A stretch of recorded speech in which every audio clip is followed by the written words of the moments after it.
preparados para el cambio. El cambio es movimiento, el movimiento es vida. La vida es la que nos empuja hacia la excelencia. La excelencia en salud al servicio de la comunidad. En el transcurso de 4 décadas, nos hemos consolidado como referente en la prestación de servicios de alta complejidad. Para alcanzar nuestras metas, sustentamos nuestro trabajo en 4 pilares: la excelencia en la atención, la docencia, la investigación e innovación y la responsabilidad social. Como institución hospitalaria, nuestra vocación primordial es satisfacer las necesidades de nuestros usuarios bajo un modelo de atención humanizado, centrado en el paciente. Para hacer más eficiente nuestro compromiso, apostamos por una estrategia que nos permita atender a cada familia, desde cualquier lugar. Por eso implementamos una ruta que nos conduce por el camino de la investigación y la innovación en el campo de la ciencia médica.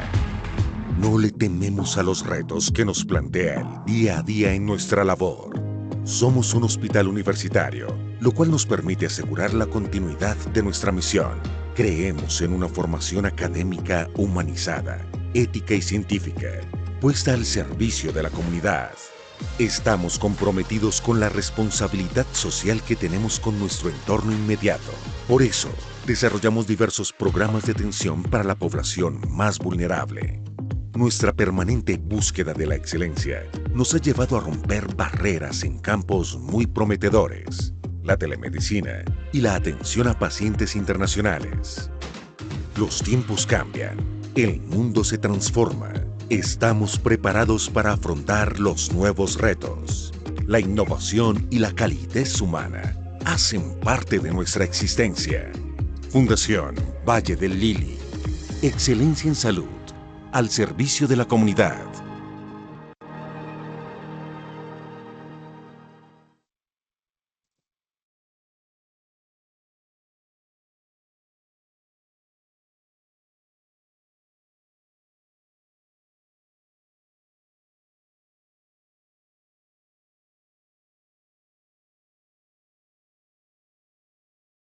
Muy buenas noches para todos los asistentes. Bienvenidos a este nuevo encuentro académico de radiología. El día de hoy está a cargo de la doctora Daniela Nasner. La doctora Daniela es egresada de la Universidad ICESI del programa de medicina y actualmente es nuestra residente de segundo año, que nos va a presentar el tema de el enigma apendicular, el diagnóstico radiológico desde la inflamación hasta lo inesperado. Adelante, Daniela. Hola, buenas noches a todos. Como lo dijo la doctora, soy Daniela Nasner, residente de segundo año de radiología de la Universidad ICESI, y el día de hoy vamos a ver el tema de enigma apendicular, diagnóstico radiológico desde la inflamación hasta lo inesperado. Como objetivos para esta charla debemos tener en cuenta que debemos evaluar el rol de la imagen en el diagnóstico y seguimiento de las enfermedades que están relacionadas con el apéndice. Además, de poder describir esos hallazgos radiológicos que nos van a poder permitir diferenciar entre aquellas afecciones que son más frecuentes versus las más infrecuentes y finalmente destacar la importancia de la colaboración entre el radiólogo y los médicos tratantes en el diagnóstico de este tipo de patologías apendiculares. El contenido, vamos a hablar un poco acerca de la introducción, los tipos de modalidades de imagen con las que contamos, hablar un poco de la apendicitis aguda, de sus diagnósticos diferenciales, vamos a ver las entidades simuladoras o mimics y también las neoplasias del apéndice para finalmente terminar con la conclusión. Entonces vamos a empezar. Primero debemos reconocer que el apéndice es mucho más de lo que parece y definitivamente es más que un órgano remanente, ya que hay muchos artículos que mencionan que su rol inmunológico es diferente al tejido linfoide de otras partes del tracto gastrointestinal y adicionalmente juega un papel importante en el equilibrio intestinal porque va a actuar no solamente como reservorio, sino que también pues, va a permitir a que haya una estabilización de toda esta flora. Y el apéndice es una estructura tubular que va a emerger del ciego, específicamente de la superficie posteromedial del ciego, y ella se va a ubicar más o menos 2 a 3 centímetros por debajo de la válvula ileocecal, como estamos viendo representado con este puntero aquí. Ella va a converger las tres líneas o las tres bandas longitudinales de las líneas del colon y este divertículo es ciego. Él puede tener una longitud muy variable que puede ser de 2 centímetros, que es algo muy pequeño, hasta 20 centímetros y esta variabilidad en su tamaño es la que también le va a brindar una variabilidad a la punta pendicular que lo vamos a revisar más adelante. El suministro arterial está dado por la arteria pendicular y el drenaje venoso por la vena pendicular. A modo de epidemiología, tenemos que de todas las cirugías abdominales de causas no traumáticas, el 53% de los casos corresponde a apendicitis. Específicamente para nuestro país, en Colombia se realizó un estudio, una revisión sistemática, donde también se encontraron que desde el 2017 al 2021 había más o menos unos 345.600 casos de apendicitis y de estos eran más prevalentes las mujeres en un 52%. En cuanto al rango de edad, está descrito que más o menos se puede dar entre los 10 y los 24 años, siendo el pico más alto entre los 15 y los 19 años. De los pacientes que son llevados a cirugía, el 71% pues corresponden a esas apendicectomías, pero el 16% son mediante laparoscopias, las otras son abiertas. Y hablando un poco acerca de las apendicectomías en blanco, ahí dependiendo del país vamos a manejar unas estadísticas diferentes. Por ejemplo, para Europa el rango límite es hasta 3%, mientras que para Estados Unidos toleran un valor mucho más alto, siendo hasta un 22% de apendicectomía en blanco normal.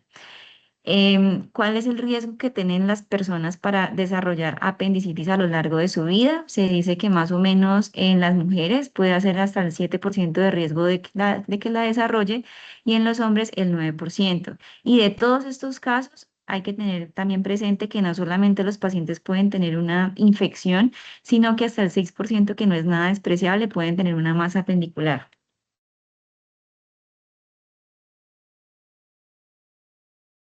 Ahora vamos a hablar acerca de la fisiopatología. Entonces, en la fisiopatología, el apéndice se puede inflamar por dos causas. Una puede ser por causa obstructiva, como estamos viendo en esta primera imagen, o la otra puede ser por una causa inflamatoria. Entonces, en el primer caso, el 30 al 40%, que es lo más frecuente, es que estos pacientes tengan una obstrucción por fecalitos o apendicolitos, en menor medida por cuerpos extraños y en última instancia por tumores apendiculares, mientras que aquellos que tienen un compromiso inflamatorio van a ser dados hasta en el 60% por hiperplasia linfoide y esto es más frecuente en niños y adolescentes por una etiología viral. Pero bueno, independientemente de la etiología, lo que va a pasar es que va a seguir un curso similar y es que este lumen intestinal normalmente está revestido por moco, que es el que sirve de barrera contra los microorganismos. Al tener esta causa obstructiva, como lo estamos viendo aquí, pues este moco eventualmente va a empezar a acumularse, va a generar una distensión con un aumento de la presión intrapendicular. Esto va a estimular las fibras nerviosas viscerales que están representadas por estas líneas azules y eso es lo que el paciente va a sentir como un dolor inicialmente generalizado y después más focalizado hacia la fosa ilíaca derecha. Posteriormente, hay una dilatación tan severa que esto va a servir como un caldo de cultivo y va a haber un sobrecrecimiento bacteriano. Esos punticos morados corresponden a esas bacterias en sobrecrecimiento, que lo más frecuente es que a este nivel hayan bacterias tipo E. coli o bacteroides frágiles. Y esto va a estimular la respuesta del sistema inmune por la producción de más leucocitos y en este punto es cuando el paciente empieza a presentar fiebre, un dolor más marcado en fosa ilíaca derecha o incluso describen también el punto de McBurney positivo. Entonces, con esta presión tan elevada, como vemos en la siguiente imagen, vemos que ya la pared tiene un color diferente porque la presión va a comprimir los vasos sanguíneos y esto se va a reflejar en la disminución del oxígeno, generando entonces una isquemia de la pared y mucha mayor invasión bacteriana, que en esta fase se conocería como una apendicitis gangrenosa. Y finalmente ya es tan severo el compromiso de la pared que vamos a ver una perforación de la pared apendicular. Y pues en casos más severos, si el paciente de pronto no consulta prontamente, esto se puede coleccionar y sería pues la última fase que sería un absceso periapendicular. Ahora vamos a ver cuál es el rol de las imágenes diagnósticas. Entonces, sabemos que existen tres tipos de modalidades, que son la tomografía, la ecografía y la resonancia magnética, siendo la ecografía la primera modalidad de utilización tanto en población pediátrica como en embarazo. Y esta es una herramienta que incluso al radiólogo le va a permitir realizar un examen físico. Tiene una sensibilidad hasta del 85% y una especificidad hasta el 95%. Este tiene un inconveniente y es que dependiendo del tipo de pacientes, podemos tener hasta que en el 40% de los casos podemos tener una ecografía que no es diagnóstica o es indeterminada, y esos casos especialmente se ven en aquellos pacientes que tienen abundante panículo adiposo.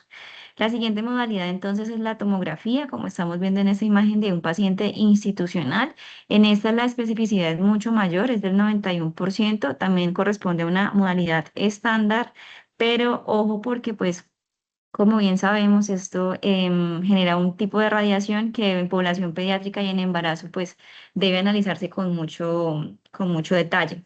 Y por último está la resonancia magnética. La resonancia magnética pues si comparamos con las dos previas es la que tiene sensibilidad y especificidades más altas, pero esta está descrita para poder evaluar anormalidades pélvicas en estos pacientes gestantes o en niños, y también cumple un rol muy importante en la evaluación de neoplasias apendiculares. Lo malo es que no tenemos una disponibilidad amplia en el medio, además que tampoco contamos con personal que sea, digamos, eh, apto para leer este tipo de estudios en todas las instituciones de salud por los diferentes niveles de complejidad. Entonces vamos a pasar a hablar de la modalidad de imagen en dos tipos de poblaciones, que son las especiales, la población pediátrica y la obstétrica. Para hablar de la población pediátrica, hay una particularidad importante con los niños y es que ellos no pueden comunicar sus síntomas, así que el cuadro clínico puede ser bastante retador para los pediatras.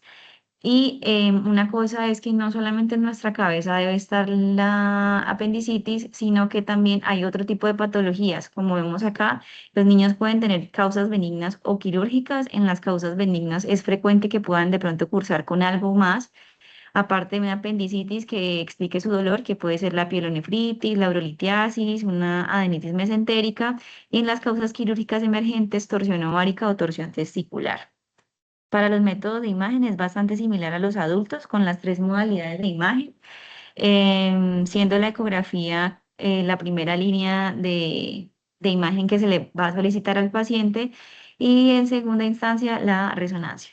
En las tasas de apendicectomía tenemos que los pacientes en los extremos de la vida, en este caso los niños, tienen una tasa de perforación mucho más alta, que también lo vamos a revisar más adelante, y se describe que más o menos los niños entre 6 a 17 años son los que tienen mayor tasas de apendicectomías en el 13%. En cuanto a los diagnósticos y complicaciones, las apendicitis no perforadas se pueden complicar en menos del 1%, pero las complicaciones son bastante severas. Por ejemplo, los niños pueden hacer abscesos, infecciones del sitio operatorio, un hilio prolongado, sepsis severa, fístulas intestinales, e incluso pues hay niños que pueden fallecer por esta causa. Y las consideraciones especiales que les estaba mencionando anteriormente es que el índice de masa corporal para nosotros puede ser un aliado, pero también un enemigo. ¿Por qué? Resulta que en diferentes estudios se ha visto que unos índices de masa corporal por encima de la normalidad pueden disminuir el rendimiento. Por ejemplo, lo normal en una ecografía es que pueda ser hasta el 90% y lo puede disminuir dramáticamente hasta menos del 40%. Entonces eso pues es bastante importante para tenerlo en cuenta. Y aquellos pacientes que tienen un peso normal, la visualización del apéndice va a ser hasta en el 67% de los casos.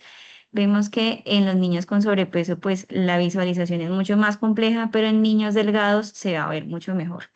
Una herramienta con la que cuentan los pediatras es el score de apendicitis pediátrica, que también se conoce por sus siglas en inglés como PAS, y dependiendo del puntaje, pues asimismo el niño va a tener una probabilidad de apendicitis. En este caso, del 1 al 10 y menor de 5, el paciente tiene este valor, pues uno puede inferir que tiene baja probabilidad de apendicitis porque solamente 3 de ellos podrían tenerla. Y en el diagnóstico, el diámetro debe ser mayor de 6 milímetros, no compresible, con aumento de la cogenicidad periapendicular, que también lo vamos a ver más adelante. Y en cuanto a la dosis de radiación por tomografía, si ya en última instancia, pues toca hacerle la imagen, hay que hacer siempre y optimizar los parámetros bajo el principio de Alara. Entonces, vamos a ver, a calcularlo dependiendo de la edad, el peso, la indicación clínica de la región, y esto se hace modulando los miliamperajes y ajustando los kilovoltios para poder disminuir la dosis de radiación del paciente. Y recordemos que en los niños es fundamental tener en cuenta esto porque las dosis son acumulativas y a largo plazo pues dan efectos adversos estocásticos. Vamos a hablar ahora entonces de los protocolos para tomografía. En la imagen del apéndice hay una revisión, un estudio que se realizó en el 2023, donde se evaluaron las diferentes sensibilidades y especificidades agrupadas para una serie de protocolos que contaban con tomografía contrastada, no contrastada, con contraste rectal oral, como lo estamos viendo en la tabla, y a pesar que la mayoría de ellos tienen unas altas sensibilidades y especificidades, casi por encima del 90%, la tomografía sin contraste o con contraste oral tienen una especificidad y sensibilidad ligeramente más bajas. Y pues lo que dice la literatura es que eso está con contraste oral y rectal, con frecuencia no va a proporcionar ningún beneficio diagnóstico adicional porque va a retardar la preparación del paciente y pues esto va a llevar a que haya igualmente un retardo pues en el diagnóstico y asimismo en el manejo de él. Así que lo ideal es hacer un protocolo de tomografía con contraste intravenoso. Entonces, inicialmente les había dicho que la longitud del apéndice puede ser de 2 a 20 centímetros, que es muy variable, y eso es lo que le va a dar la variabilidad en la punta. Entonces, lo más común es que hasta en el 70% de los casos la punta pendicular de localización retrocecal. Después es más frecuente que la veamos en la región pélvica hasta en el 30% y pues vemos que en menos proporción en estas otras localizaciones. Entonces, ¿cuál es la clave? Que podamos saber muy bien la anatomía, que podamos evaluar el colon y podamos identificar dónde está el ciego, dónde está la válvula ileocecal, dónde está el ileón terminal y asimismo pues podernos orientar hacia dónde se está dirigiendo el apéndice. A veces, como les decía, también es difícil la visualización por ecografía y ahí es cuando entramos con las reconstrucciones multiplanares por tomografía para poder encontrarla. Tenemos que en ecografía van a haber ciertos hallazgos que nos van a indicar que el paciente tiene apendicitis. Estos son los más representativos. Tenemos aquí 3 imágenes de un paciente pediátrico institucional. Vemos que aquí está en un eje longitudinal, mientras que estas dos corresponden a un eje corto o un eje axial. Lo llamativo de este paciente es que si bien tenemos esta estructura tubular que está aumentada de tamaño, el diámetro era mayor de 6 milímetros, era no compresible y ese es otro paciente solamente para ilustrarles que el apendiculito también es un hallazgo que puede sugerir apendicitis. Esos pacientes con apendiculito incluso tienen mayor riesgo de ruptura. Vemos también que aquí la pared está engrosada, una pared mayor de 3 milímetros indica pues que hay un proceso inflamatorio en este nivel, al igual que un aumento de la ecogenicidad de la grasa periférica o periapendicular con un aumento del flujo al Doppler color y además con una pérdida de la definición de las capas normales del apéndice. Pero esto es como lo encontrado cuando hay una apendicitis no complicada, pero cuando está complicada, la imagen no se va a ver así. En esta ocasión incluso podemos no ver una estructura tubular, sino que en su lugar podemos ver ya una colección de líquido periapendicular por una irregularidad de la pared. E incluso este apendiculito, si se encuentra extraluminal, pues es señal de que ya ese apéndice se rompió. Ahora pasando a los hallazgos imagenológicos por tomografía, tenemos hallazgos en 3 tipos. El primero es por unos hallazgos apendiculares, otros son secales y otros son inflamatorios de la fosa ilíaca derecha. Tenemos al lado izquierdo de la pantalla una tomografía en una reconstrucción axial. Lo llamativo de este es que en cuanto a los hallazgos apendiculares, vamos a ver que tiene un engrosamiento de la pared. Si ven, esta pared es más hiperdensa, medía más de 3 milímetros. El diámetro transverso de todo el apéndice estaba más o menos en 9 milímetros y mayor de 6 milímetros se considera normal. Y miren cómo hay esta cantidad de líquido alrededor de la estructura tubular que está aumentada de tamaño. En esta reconstrucción sagital que se le hizo a otro paciente, les quiero mostrar cómo el apéndice se puede tornar de diferentes formas. Miremos cómo está esta estructura tubular con sus paredes engrosadas, con esta estriación de la grasa, con un escaso líquido laminar, que todo pues es indicativo a que el paciente está cursando con una apendicitis aguda. Pero hay pacientes que, aparte de estos hallazgos, pueden tener en el interior un apendiculito. Ese apendiculito, como está representado por la flecha amarilla en este otro caso institucional, vemos que ese apendiculito aquí en la base del apéndice, pero se puede encontrar incluso en el tercio medio o en la punta, así que es muy importante que durante nuestra evaluación tomográfica hagamos una exploración de toda esa estructura tubular, porque a veces pues el apendiculito puede estar en la punta y ahí es donde, donde puede estar en los cambios inflamatorios. Ahora vamos a pasar a los hallazgos inflamatorios de la fosa ilíaca derecha. Aquí tenemos unos hallazgos resaltados que están representados en las tomografías en reconstrucción coronal y axial. Vemos que hay un líquido libre periapendicular asociado a estriación de la grasa pues adyacente. Además, esta flecha amarilla está representando un engrosamiento de esa fascia peritoneal. Vemos acá nuevamente cómo están todos estos hallazgos representados en esta reconstrucción axial y unos hallazgos que no son, son inespecíficos, pero que al agruparlos pues nos indican que ese paciente tiene apendicitis, son los hallazgos cecales. Aquí estamos viendo entonces una reconstrucción coronal de un paciente de 30 años masculino de nuestra institución. Estos hallazgos son un engrosamiento apical del ciego. Estamos viendo que esta medida corresponde al apéndice cecal, ese es todo su recorrido, y hacia la base hay un engrosamiento apical del ciego, que es por estos cambios inflamatorios adyacentes que empieza a haber un engrosamiento. Pero fíjense cómo si vamos en sentido, digamos, ascendente, la parte del colon ascendente no tiene ningún cambio representativo, entonces a este paciente se le puede atribuir una apendicitis, sumado a toda la extracción de la grasa y todos los hallazgos por tomografía que ya vimos previamente. Otros signos son el signo de la punta de flecha. Para esto es importante una tomografía con medio de contraste, pero como ya vimos en los protocolos no es usual.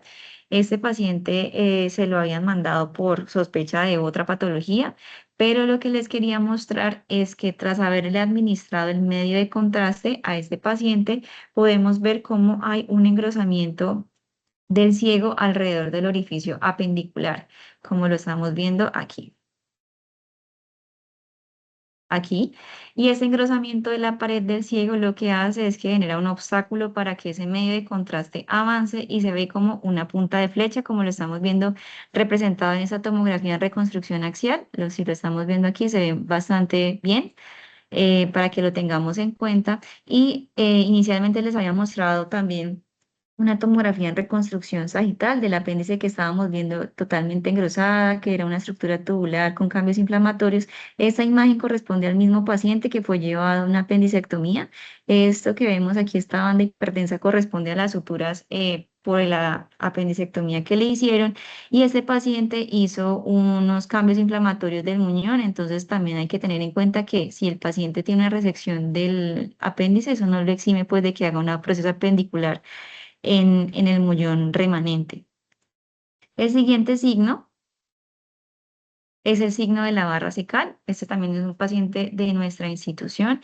El signo de la barra cecal se refiere al engrosamiento de la base apendicular que va a separar el apéndice del ciego que está lleno de medio de contraste. La diferencia con el previo es que si se fijan bien en esta parte, aquí se ve más tenue, hay una línea hiperdensa que corresponde a restos fecales o moco, que por eso es que digamos que la vemos con esta atenuación, acá la vemos mucho mejor y este es el famoso signo de la barra cecal que también no es frecuente, pero debemos conocerlo.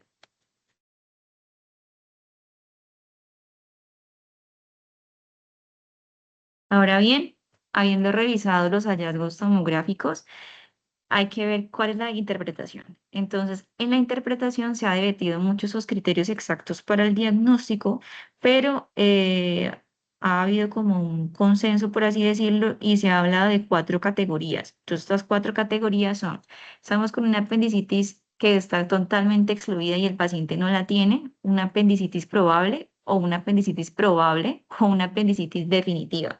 Y esto va a depender de lo que veamos en la imagen. Entonces, por ejemplo, en los pacientes que se les excluye definitivamente la apendicitis, vemos que es un apéndice que es menor de 6 milímetros o que es mayor de 6 milímetros, pero tiene completamente lleno su contenido de gas. ¿Y esto por qué lo dicen? Porque resulta que hay pacientes que hasta en el 23% pueden tener un apéndice grande mayor de 6 milímetros sin estar cursando con alguna patología inflamatoria. Entonces, por eso es importante esta salvedad. La otra es la apendicitis posible. Ahí vamos a tener que el valor es de 6 a 10 milímetros y no tiene ningún otro tipo de hallazgo, que era lo que les estaba mencionando. Aquí podría ser posible y aquí ya los clínicos definen la observación si está persistiendo sintomático el paciente. La apendicitis probable es cuando tenemos estos hallazgos de 6 a 10 milímetros sumado a una estriación, un engrosamiento de la pared con un realce de la pared más estriación de la grasa, perdón, sin extracción de la grasa. Y la apendicitis definitiva ya es sumado esto del engrosamiento de la pared, el hiperrealce y la estriación de la grasa, es la que nos hace el diagnóstico definitivo por tomografía para apendicitis aguda. Pero los pacientes no todos van a llegar en un escenario agudo sin complicaciones. Hay algunos que pueden ya cursar con complicaciones como esta. Vamos a revisar algunas. Este el primero es el plastrón. El plastrón se ha descrito en menos del 10% de los casos y corresponde a una tumoración inflamatoria del apéndice y también de los órganos adyacentes o del epiplón cuando está adosado. ¿Cuál es la diferencia del plastrón y el absceso? Pues que el plastrón es una tumoración que no contiene pus y ya el absceso ya es cuando está con pus, con una pared bien definida. Y como vemos en esta imagen, esta es una tomografía en reconstrucción coronal y axial. Esta paciente estaba cursando con esto. Si vemos esta estructura hipodensa, corresponde al apéndice que tiene hiperrealce de la pared, estriación de la grasa, pero fíjense que no hay una colección organizada en esa fosa ilíaca derecha, así que estaba cursando con un plastrón. En la siguiente imagen tenemos otro paciente que aquí ya hablamos de un absceso. Vemos que esta se refiere entonces a esta colección loculada. Fíjense que aquí está el apéndice en la parte central y esta parte que tiene ese realce de la pared es ya como tal la colección. Eso pues indica que el paciente ya tiene un cuadro mucho más avanzado. Pueden estos pacientes tener una, un absceso de mayor tamaño que puede ejercer efecto de masa sobre las asas intestinales. Incluso se describe que pueden ser casos tan severos generando hilio y dependiendo del tamaño, asimismo es el manejo. Si ese absceso es mayor de 4 centímetros, el paciente primero debe ir a un drenaje percutáneo y después a una apendicectomía tardía, según la literatura. Otra complicación es la apendicitis gangrenosa, si recuerdan la fisiopatología.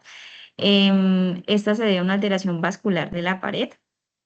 Y en este caso de la literatura estamos viendo un paciente con unas reconstrucciones axiales y ese paciente, esta es la tomografía inicial y esta es 12 horas después de haber tomado esa primera y lo que se veía es que tenía pues sí, esto que ya les he mencionado, el realce de la pared con esta, aumentado esta colección, pero miren que en un corte mucho más superior empiezan a ver esas burbujas que indican neumatosis de la pared y pues como una neumatosis se perforó y se liberaron y aquí ya está la colección contenida. Entonces, esto se refiere a una apendicitis gangrenosa.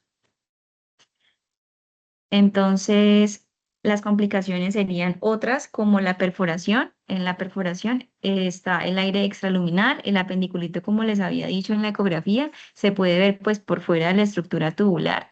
y va a haber pues cambios inflamatorios adyacentes.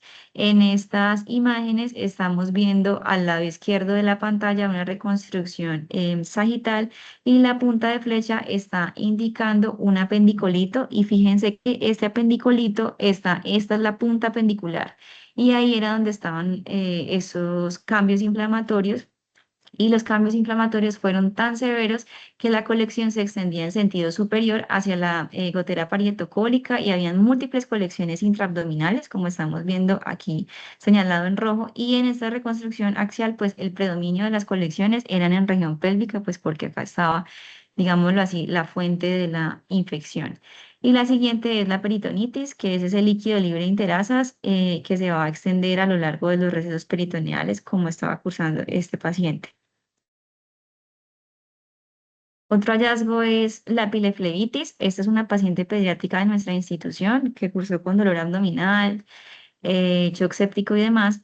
Y esta paciente de origen rural, al llegar acá se le hizo esta tomografía y vemos que llama la atención que tiene un hígado aumentado de tamaño. Fíjense cómo tiene heterogeneidad en la densidad del parénquima, porque hay múltiples áreas hipodensas distribuidas en ambos lóbulos hepáticos.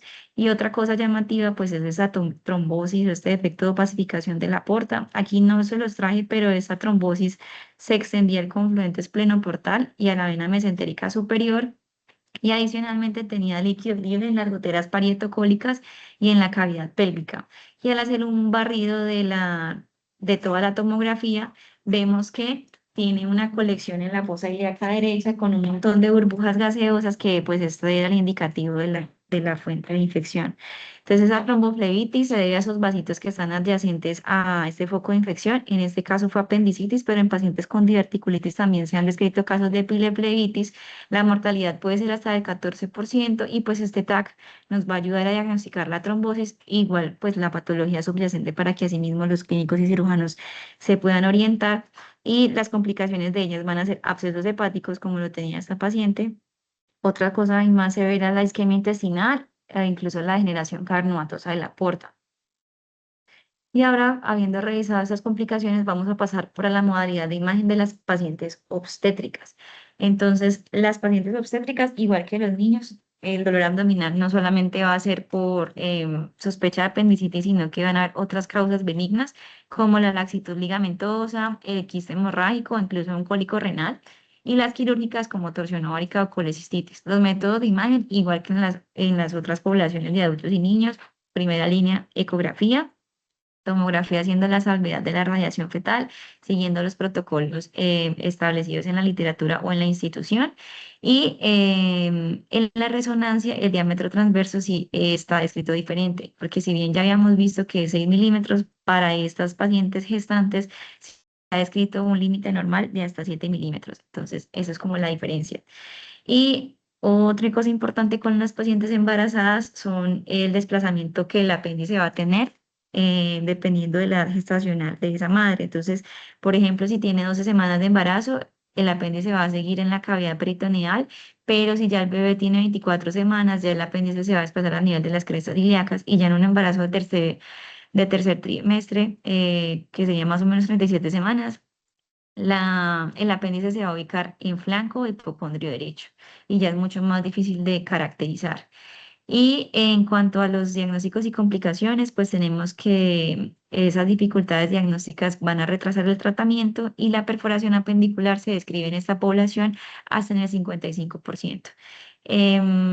La Asociación Americana de Obstetricia y Ginecología, igual que la de radiología, dicen que el medio de contraste a base de gadolinio atraviesa la rara placentaria, entonces eso es algo que debemos tener en cuenta. Ahora sí vamos a ver estas imágenes que corresponden a la resonancia magnética. Aquí estamos viendo una paciente gestante de 18 semanas también de nuestra institución. Aquí les quería mostrar que el apéndice es esta estructura tubular que se ve aquí. Ella medía aproximadamente 8 milímetros, que ahí ya vemos que está por encima del límite de la normalidad, se ubica ya hacia el hipocondrio derecho y si vemos en estas otras secuencias, este es un T2 coronal, vemos que en este T2 Consum y en este T2 FATSAT vemos cómo estas hiperintensidades adyacentes a este apéndice persisten, pues lo que indica esos cambios inflamatorios de la grasa periapendicular, además de un engrosamiento de la fascia lateroconal.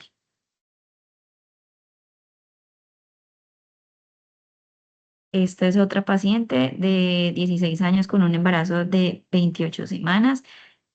Vemos que hay una estructura tubular que corresponde al apéndice. Ella tiene unas burbujas de gas intraluminales y el contenido restringía la difusión y tenía unos cambios inflamatorios de la grasa periapendicular. Entonces, a esta paciente también se le realizó un diagnóstico de apendicitis. Aquí vemos el T2 FATSAT. Si seguimos la flechita amarilla, esa es la estructura tubular que les estaba mencionando y toda esa hiperintensidad adyacente son los cambios inflamatorios. Ahora bien, hablando de la apendicitis y sus complicaciones, vamos a ver, ¿es una enfermedad simuladora o MIMIC o se trata de una enfermedad relacionada con el apéndice? Entonces, en los MIMICs vamos a tener otras patologías que son la ileitis terminal, la patología tubovárica, el infarto mental, la apendicitis y la adenitis mesentérica. Y aquí la clave importante es que para poder hacer una diferenciación una de la otra debemos tener la anatomía muy bien conocida. Vamos a empezar con la primera de ellas, que es la ileitis terminal. La ileitis es una forma aguda con dolor en el cuadrante inferior derecho. Los pacientes pueden cursar con diarrea, que pues hay pacientes que tienen apendicitis con estos síntomas. Y es frecuente que la encontremos en pacientes con enfermedades inflamatorias intestinales tipo Crohn, colitis infecciosa o isquémica o incluso puede ser secundaria a medicamentos. Los hallazgos por tomografía van a ser un engrosamiento circunferencial del ilion y puede o no puede estar asociada a los siguientes hallazgos, que son una irregularidad de la pared e hiperrealce de la mucosa, una congestión vascular mesentérica, o sea, edema, y unos tractos inflamatorios ramificados por fístulas enteroentéricas que afectan ese ilion terminal, pero eso es en estadios mucho más severos. Entonces, en la imagen a la izquierda de sus pantallas estamos viendo una tomografía también de un paciente de 68 años, donde vemos que, momento, vemos esta estructura adyacente al ciego, pues que tiene medio de contraste, pero si bien tiene inflamadas sus paredes. En este corte uno diría, ¿puede ser una apendicitis engrosada y dilatada? Sí, pero al hacer el barrido de toda la estructura del colon podemos, digamos que definir que en realidad no se trata del apéndice, sino que era el ilion engrosado. Entonces, de nuevo, es importante la anatomía. En la siguiente patología está la tubovárica. En este caso les traje un hidrosalpinx, una paciente de 73 años con dolor en fosa ilíaca derecha mal definido. Y el hidrosalpinx es un término descriptivo que se refiere a una dilatación llena de líquido que afecta la trompa de falopio. Y ese líquido pues puede contener pus, que en ese caso se denomina piosalpinx, o puede tener un contenido hemático, que en ese caso estaríamos frente a un hematosalpinx.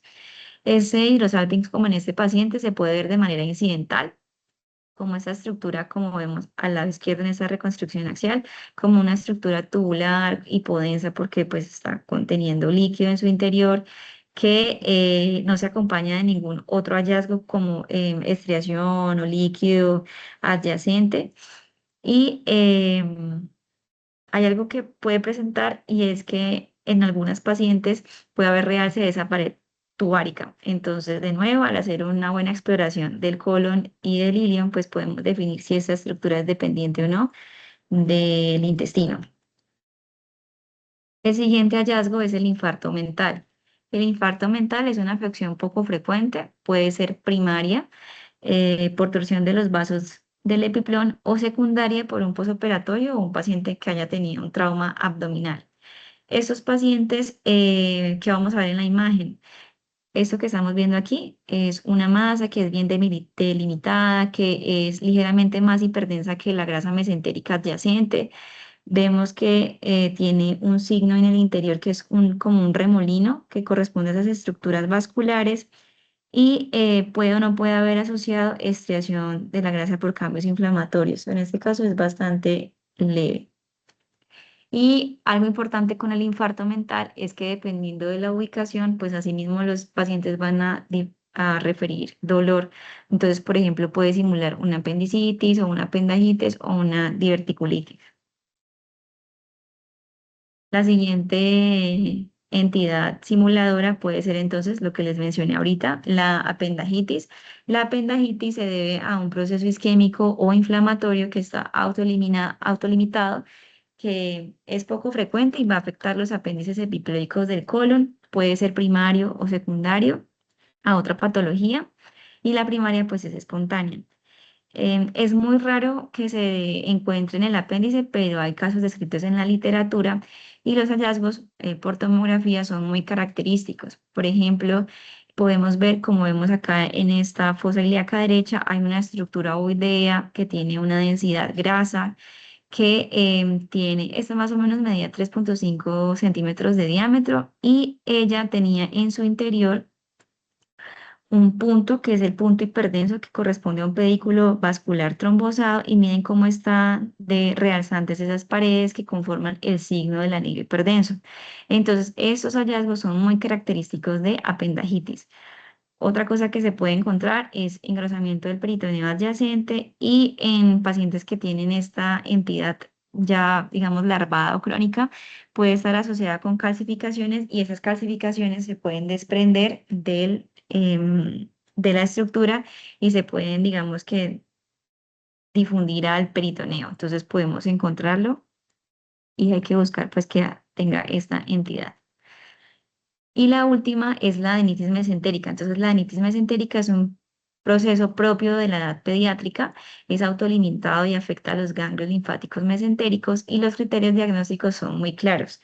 En la ecografía lo que debemos ver es que el paciente tenga más de 3 adenopatías mesentéricas en la región ileocecal, que estas adenopatías tengan un eje corto mayor de 5 milímetros, que sean redondeadas, hipoecóicas, hipervasculares al flujo Doppler color como lo estamos viendo representado en estos ejes cortos de un paciente. Y otra cosa que podemos encontrar en los pacientes con adenitis es una leitis asociada. Y para que tenga ileitis asociada también hay que cumplir unos criterios que son un discreto engrosamiento mural del ilion terminal de más de 3 milímetros en al menos 5 centímetros del intestino con alteración de la grasa adyacente. Y otra cosa es que debemos buscar el apéndice para poder definir que el apéndice es de características normales y que esto no se debe a un compromiso inflamatorio adyacente. Ahora vamos a pasar con otras enfermedades relacionadas con el apéndice, que son las neoplasias y las causas no neoplásicas. En las causas neoplásicas vamos a tener las causas primarias y secundarias y esto va a depender del tipo celular. Por ejemplo, las células enterocromafines si están comprometidas, pues vamos a tener una neoplasia tipo tumor neuroendocrino, si hay compromiso del tejido linfoide, un linfoma, si se compromete el enterocito, neoplasias tipo mucinoso o no mucinoso y así las vamos a poder, digamos, denominar.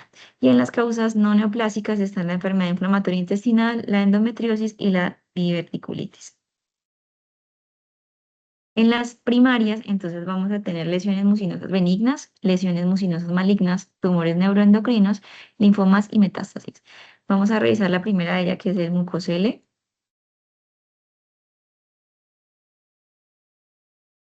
Entonces, el mucosele corresponde a una neoplasia mucinosa benigna, es la primaria más común, consiste en una dilatación obstructiva por acumulación de moco intraluminal, tiene una presentación clínica inespecífica, pero los pacientes pueden, digamos que consultar hasta en el 49% de los casos por una sospecha de apendicitis y de esos pacientes que son evaluados, el 29% de ellos pueden cursar con una masa apendicular, entonces tampoco es un porcentaje despreciable. Y al contener mucina, pues esta va a ser una lesión predominantemente hipodensa. Esta tomografía que vemos en esta reconstrucción axial de un paciente masculino de 14 años de nuestra institución muestra que aquí a nivel de la fosa ilíaca derecha hay una lesión de morfología ovoidea, de contenido hipodenso y homogéneo, pero miren que tiene unas calcificaciones periféricas que están descritas como un hallazgo del mucosele. Y hubo una revisión en el 2023 del Royal College donde dice que no debemos utilizar el término de mucosele, sino más bien el de probable neoplasia mucinosa del apéndice, porque antes estaban utilizando términos como cuál era la atenuación, cuál era la forma, cuál es el espesor de la pared, si tiene o no tiene tabiques internos y las calcificaciones murales. Y en realidad lo que debemos prestar mayor atención es si esa lesión hipodensa tiene nodularidad mural o tiene un engrosamiento irregular de la pared, porque estas dos características son las que se han visto más relacionadas con una etiología maligna. Entonces vamos a ver la neoplasia mucinosa maligna. El pseudomixoma es una de las complicaciones más temidas de la ruptura del mucosele por vía intraperitoneal y lo que va a ocasionar es que haya unos depósitos tumorales que se extienden por los recesos peritoneales y que se van a extender desde la pelvis a los surcos paracólicos, la cápsula hepática y el epiplón. En los hallazgos imagenológicos vamos a ver que el paciente puede tener una citis de aspecto simple o loculada en esos espacios que les mencioné. Y otra cosa y que se les resalto aquí es el festoneado de los órganos. ¿Y eso qué quiere decir? Como estamos viendo aquí en esta reconstrucción axial, en un corte mucho más superior a la pelvis a nivel del hígado, estamos viendo que hay un contorno hepático aquí a este nivel que está, digamos que irregular y es por la presencia de ese depósito tumoral peritoneal. Al lado izquierdo lo que les estaba mostrando es que está esta estructura que miren que tiene contenido hipodenso, tiene una calcificación en su interior, pero miren que los hallazgos que les comenté ahora del Royal College tiene un engrosamiento nodular irregular de la pared y pues eso es lo que le confiere una sospecha de neoplasia mucinosa maligna. Pero los pacientes pueden tener otro tipo de neoplasias, que es la neoplasia de tipo colónica. Estos pacientes pueden ser más o menos hasta el 30% de los casos de los que están descritos en la literatura. Tiene un pico de incidencia entre 60 y 70 años. Es más frecuente en hombres. Y lo que vamos a ver es que en la tomografía va a haber una infiltración o una masa focal, como vemos aquí, este aspecto irregular de la pared, ese era el apéndice, y miren que alrededor hay una estriación de la grasa, no se ven estos cortes, pero el paciente tenía unas adenopatías regionales. Y estos pacientes con neoplasia de tipo colónica es frecuente que puedan realizar metástasis, ya sean peritoneales o extraperitoneales, y a nivel extraperitoneal está descrito que hay mayor compromiso de los ovarios, del hígado o de los pulmones. La siguiente entidad, que es una neoplasia primaria no mucinosa, es el tumor neuroendocrino. El tumor neuroendocrino tiene una incidencia bastante baja, es menor del 1%, tiene un pico de presentación en la cuarta década de la vida, es más frecuente en mujeres y se dice que los hallazgos por tomografía más frecuentes van a ser un engrosamiento nodular de la pared menor de 1 centímetro. El 75% de los casos van a estar ubicados con mayor frecuencia en la punta apendicular, el 25% de ellos en la base apendicular, van a tener realce postcontraste y pueden o no pueden tener unas calcificaciones. Entonces, en este caso de un paciente de nuestra institución, se le hizo una estratificación inicial con un PET y una tomografía. Y lo que vamos a ver es que esta estructura que se ve aquí es el apéndice que está completamente engrosado. Mírenlo acá, tiene casi que hacia su punta estas calcificaciones irregulares, estas calcificaciones gruesas en su interior. Y al hacer la evaluación con el PET, estas lesiones eran hipermetabólicas y pues este paciente finalmente fue diagnosticado con un tumor neuroendocrino. La siguiente entidad es el linfoma. El linfoma comúnmente va a afectar al tracto gastrointestinal, puede ser de dos causas, primario y secundario. El secundario se da cuando los pacientes tienen contigüidad de masas ganglionares o de intestino adyacente. La incidencia es en pacientes de mediana edad. Y en tomografía lo que vamos a ver es que hay una dilatación aneurismática sin obstrucción intraluminal evidente.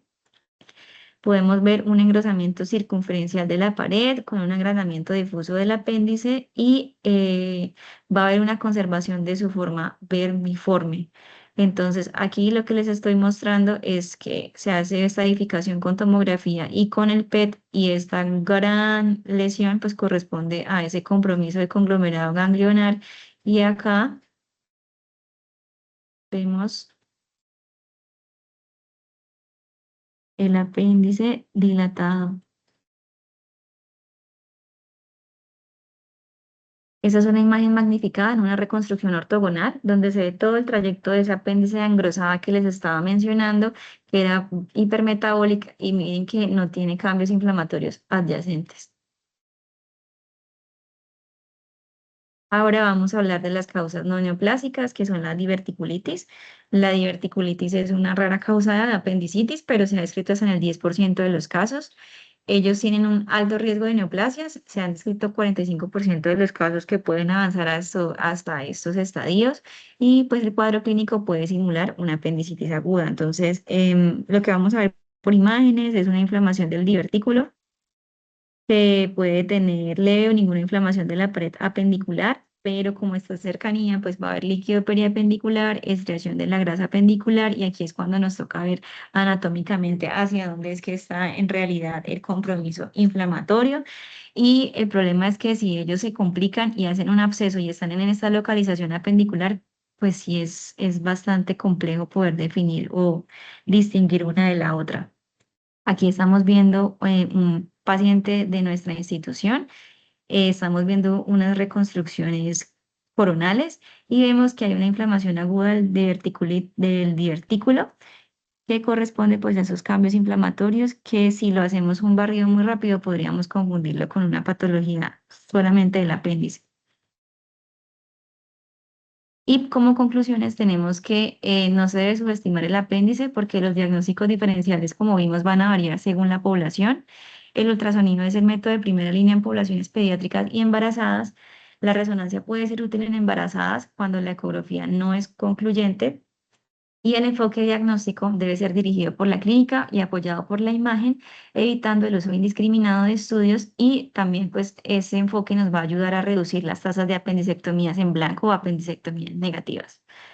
Gracias.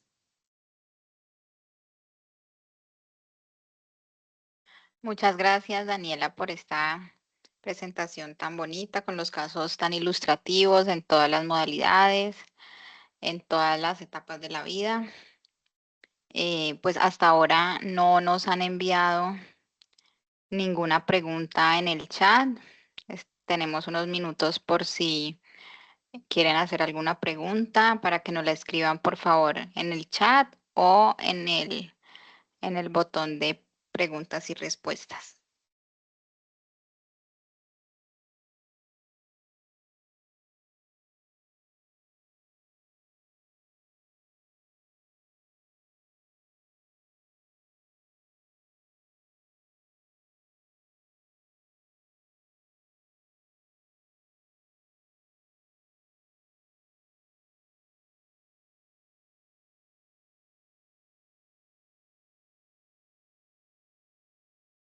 Tenemos un comentario desde Guatemala. Dice, excelente ponencia al diagnóstico de apendicitis en el embarazo, siendo la más en el segundo trimestre, no sé si más frecuente en el segundo trimestre por la literatura. ¿Qué tan cierto es en la clínica? Eh, bueno, yo ahí te ayudo, Daniela. Nosotros en la institución afortunadamente tenemos la disponibilidad de hacerle resonancia a las embarazadas cuando hay sospecha que no se puede confirmar mediante ecografía. Y lo cierto es que en realidad sí vemos varios casos, no es una patología como muy frecuente, eh, pues algunas veces es urolitiasis o sencillamente no encontramos una causa aguda de dolor, pero sí tenemos algunos casos donde el diagnóstico clínico y paraclínico lo ha sospechado y mediante resonancia podemos pues hacer este diagnóstico rápido con el protocolo que tenemos en la institución.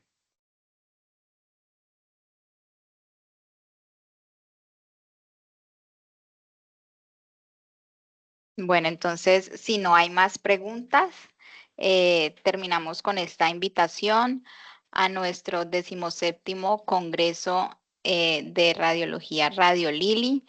Este año se llevará a cabo el 26 y 27 de septiembre. Es un congreso completamente gratuito en modalidad virtual y presencial.